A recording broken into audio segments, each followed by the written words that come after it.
بسم الله الرحمن الرحيم الحمد لله رب العالمين والصلاة والسلام على أشرف الأنبياء والمرسلين سيدنا ونبينا محمد وعلى آله وصحبه أجمعين ومن تبعهم بإحسان إلى يوم الدين إن شاء الله تعالى زارم እንደተለመደው ከቆምንበት ሐዲስ እንነሳለን 30 ሐዲሶችን የምናገር የማውራት ወይም ደግሞ የማብራራት ፕሮግራም ላይ ነው ያለነው 17ኛው ሐዲስ ላይ ደርሰናል ዛሬው ሐዲሳችን ደግሞ ለሰዎች ምቹ መሆንና ሰዎች ጋር መግባባት ጥሩ ሰዎች መሆንን በተመለከተ ነው ዛጋ ታጅነት ያላቸው ነገሮች ነው የምናየው بإذنillah عز وجل ነብዩ ሰለላሁ ዐለይሂ ወሰለም እንግዲህ ባህሪያቸው እሳቸውን ባህሪያቸው ለስላሳ ነው አዛኝ ናቸው ሩህሩህ ናቸው ለሰዎች የሚጨነቁ ናቸው ለእንስሳም ሳይቀር የሚጨነቁና አዛኝ ነብይ ነበሩ ነብዩ ሰለላሁ ዐለይሂ ወሰለም እኛ የእሳቸው ተከታዮች ኡማዎች ስለሆን እሳቸውን ባህሪ ነው በእንግዜ መላበስና ነብዩ ሰለላሁ ዐለይሂ ወሰለም ነው የኛ ሞዴል ማድረግ ያለብን በማንኛውም ሁኔታ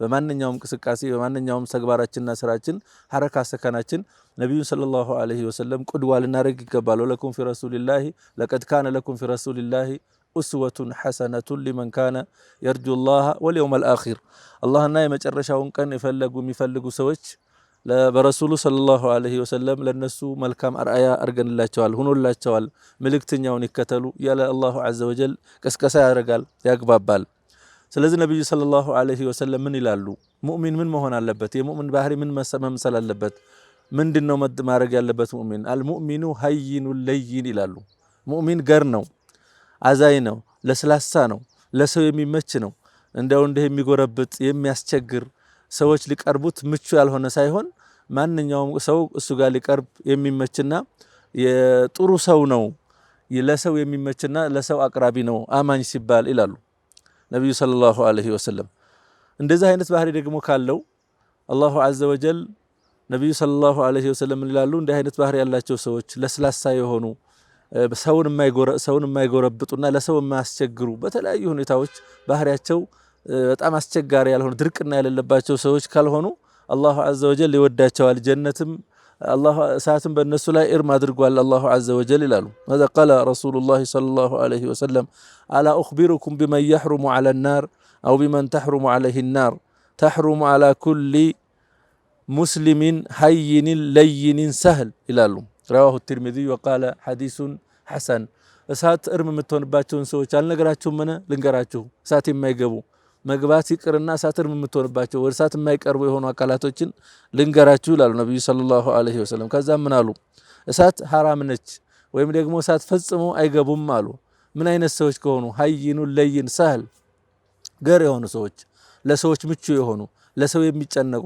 ተጨናቂ የሆኑ አዛኝ የሆኑ ሩህሩህ የሆኑ አካላቶች እንደ አይነት ሰዎችን አላሁ ዐዘ ወጀል እሳት አያስገባቸውም ፈጽሞ እሳት በእነሱ ላይ እርምናት ይላሉ ነብዩ ሰለላሁ ዐለይሂ ወሰለም እዚህ ነው ማዘን መተባበር መደጋገፍና እንዲሁም ደግሞ በሰዎች ጉዳይ መጨነቅ የአማኞች ባህሪ ሊሆን ይገባል የሚባለው አማኝ ዝም ብሎ ለራሱ ብቻ የሚኖር ብቻውን የሚኖር ተነጥሎ እንትን የሚል ሳይሆን ማንኛውም ጉዳዮቹ ሙስሊም ወንድሞች ጋር የተቆራኘና የተሳሰረ ሊሆን ይገባል ማንኛውም ተግባሩ ሌሎች ሙስሊም ወንድሞቹ ጋር የተሳሰረና የተቆራኘ ነው ሊሆን የሚገባው ይሄ በተለይ በሐላፍትና ላይ ያለን ሰዎች በዋነኝነት ሐላፍትና ላይ ያለን ሰዎች ይመለከታል ሐላፍትና ሲባል እንደየሁኔታው ይለያያል ሰፋ ያሉ ነገሮችን እናስተዳድር ሊሆን እንችላለን አገር መሪዎች ልንሆን እንችላለን የአካባቢ ጎሳ መሪዎች ልንሆን እንችላለን የመስጊድ ኢማም ልንሆን እንችላለን የአንድ መስሪያ ቤት ሐላፊዎች ልንሆን እንችላለን የቤት ሐላፊ ልንሆን እንችላለን እነኚህን ሁሉ ይመለከታል ይሄ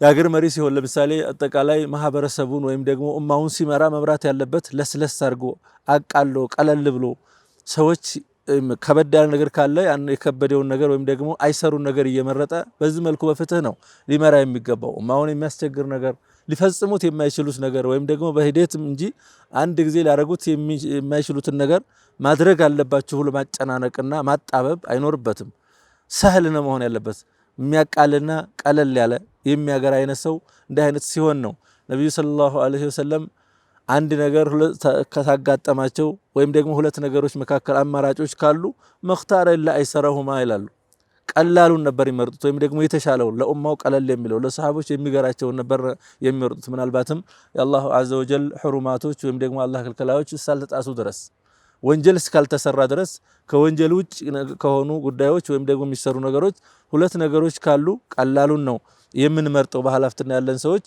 ማቃለልና ይሄን ተግባር መርህ ማድረግ አለብን። መመሪያችን ማድረግ የሚሆን የሚገባው ይሄ ነው። ወሃከዛ ለአንድ መስሪያ ቤት መሪ ልንሆን እንችላለን። ምናልባት ሰዎች ላይ ማጥበቅ ሳይሆን ወይም ደግሞ ማጠንከር ሳይሆን አጣብቂኝ ውስጥ ማስገባት ሳይሆን ለሰዎች ቀለል ያለ ነገር እንዲሰሩ ቀለል ያሉ መመሪያዎችን ማውጣት፣ ቀለል ያሉ ስራዎችን ማውጣት፣ እንዲህ አይነት ነገሮችን እያደረግን ነው ልንመራ የሚገባው። እንደዚህ አይነት ምቹ ስንሆን ለሰዎች ከኛ ስር ላሉ ሰዎች የተመቸን ስንሆን ወይም ደግሞ ከኛ ስር ላሉ ሰዎች ገሮች ስንሆን እኛ ደግሞ አላሁ ዐዘ ወጀል ከኛ በላይ ያለው አላሁ ዐዘ ወጀል በእኛ ላይ ያሉ ነገሮችን ቀላል ያደርግልናል፣ ነገሮች ይቃለሉልናል፣ ወይም ደግሞ ገር ይሆኑልናል። አላሁ ዐዘ ወጀል ያዝናል። ወሃከዛ አንድ ሰው የቤት መሪ ከሆነ አባወራ ከሆነ እሱ ስር ሴቶች አሉ፣ ልጆች ህፃናቶች ይኖራሉ፣ ሌሎችም ይኖራሉ። ለነሱ ጋር ያለው ተዓሙል ወይም ደግሞ እነሱ ጋር ያለው አብሮ መኖር ወይም ደግሞ እነሱ ጋር በሚሰራቸው ስራዎች ሁሉ ሳህል ነው መሆን ያለበት። ሀይኑን ለይን ነው መሆን ያለበት። ደረቅ መሆን የለበትም። ቃሲ መሆን የለበትም። ጨካኝ መሆን የለበትም። ጭካኔ አስቸጋሪ ነው። አላሁ ዐዘ ወጀል ቀልባቸው ደረቅ የሆኑ ሰዎች፣ ጨካኝ የሆኑ ሰዎችን አይወዳቸውም። በማንኛውም ነገር ምንም አይነት ስሜት የማይሰማቸው ሰዎች ሲታመሙ ወይም ደግሞ ሰዎች የሆነ ችግር ሲደርስባቸው፣ ጉዳት ሲደርስባቸው፣ እንዲሁ ሰው ሲሞትም ጭምር ሳይቀር ምንም አይነት ስሜት የማይሰማቸው ሰዎች ይኖራሉ። ቀልባቸው ላይ ምንም ረሕማና እዝነት የሚባል የሌለባቸው ሰዎች አሉ። ወልዒያዙ ቢላሂ ሚን ዛሊክ። እንዲህ አይነት ስነ ምግባር ያለን ሰዎች እንደምንም ቀልባችን ለስላሳ እንዲሆን የለዘበ እንዲሆንና ቀልባችን ሩህሩህ እንዲሆን አዛኝ እንዲሆን ጥረት ማድረግ ይኖርብናል። ይሄ በጥረት የሚመጣ ነው። እኛ ቀልብ ሲዘርቅ ወይም ደግሞ ቀልባችን ቃሲ ሲሆን ማስተካከያ መድኃኒቶች ይኖራሉ። እነዛ መድኃኒቶች የመንፈሳዊ መድኃኒቶች አሉ። እነዛን በመተግበርና በመፈጸም ነቢዩ ሰለላሁ ዐለይሂ ወሰለም ያሏቸውን ነገሮች በመፈጸምና በማድረግ ቀልባችን እንዲለሰልስና ቀልባችን ሩህሩህ እንዲሆን አዛኝ እንዲሆን ጭካኔ የተባለ ነገር ከውስጣችን እንዲወጣ መስራት ይኖርብናል። ለዝም ብለን ደረቅ መሆን የለብንም። በድርቅና ላይ መቀጠል አይኖርብንም። በዚህ ልክ ልጆቻችንን ተዓሙል ማድረግ ይኖርብናል። ባለቤቶቻችንን ተዓሙል ማድረግ ይኖርብናል። በኢባዳ ሳይቀር ስናዛቸው በጭካኔ ወይም ደግሞ በድፍረት ከማዘዝ ይልቅ በኹሉቅና ቢልሕክመቲ ወልመዑዘቲል ሐሰና ቀስ ብለን አለሳልሰን ብናዛቸውና እንዲፈጽሙ ብናረጋቸው የበለጠ ስኬታማዎች እንሆናለን ለማለት ነው።